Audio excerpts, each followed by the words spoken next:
I hit rock bottom. Then an anonymous message changed everything. I was completely lost, drowning in despair, with no hope left.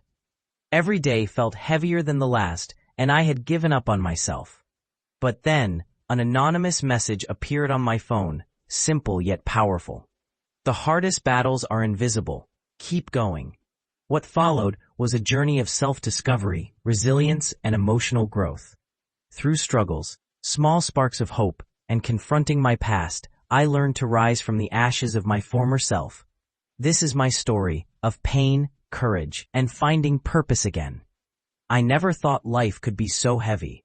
Every morning, I woke with a weight pressing down on my chest, making it hard to breathe, harder to move. The city around me seemed indifferent, rushing past as if my existence didn't matter. Work, bills, expectations, all felt like chains that pulled me deeper into despair. It wasn't always like this. I used to have dreams, ambitions that burned like fire inside me. I wanted to travel, create, inspire. But life has a way of chipping away at hope, bit by bit, until the fire is barely a flicker, and that's where I found myself, lost in the ashes of my former self. Then came the first message. Not on my phone, not in an email, not from a friend, but from a stranger who seemed to see through everything. The hardest battles are invisible. Keep going. I didn't know why, but those words struck me. I wrote them down in a small notebook, the only thing that remained mine. Over the next few days, the message replayed in my mind. I began noticing small things, the way sunlight hit the apartment in the morning, the laughter of a child in the park, the smell of fresh bread from the bakery down the street. Life was still there. It hadn't disappeared. I just hadn't been looking. But hope doesn't return all at once. It's subtle, fragile, easily crushed. I fell many times that week. There were moments when despair clawed back, whispering that I was too late, too broken, too unworthy. Each night I held my notebook, the stranger's words like a lifeline. Keep going.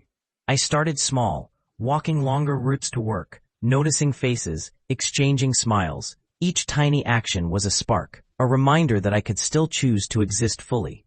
Then, I found a flyer on a street lamp, a local art exhibition, showcasing stories of struggle and triumph.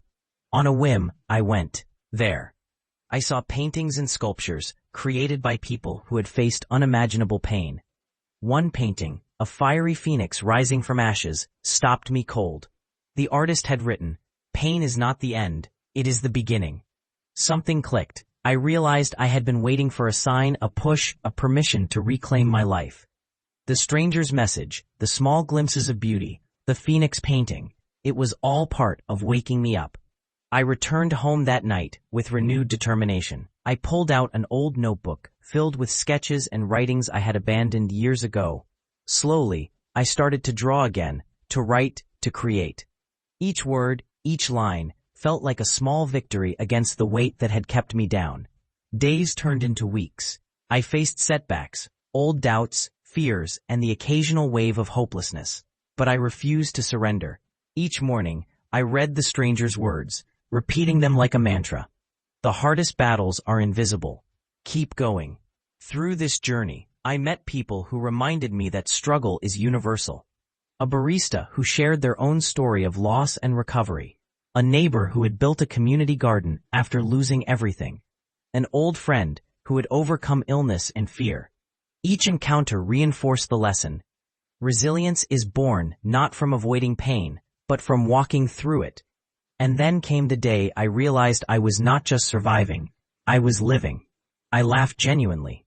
I created without fear of judgment. I dared to dream again. My notebook became a journal of triumphs, small victories, and lessons learned. I had turned my pain into purpose. The stranger never revealed their identity. I don't know if they were real or a figment of my mind, a voice of intuition. But their message had sparked a change that nothing else could. And now, whenever life presses down, I remember those words and rise again. Keep going.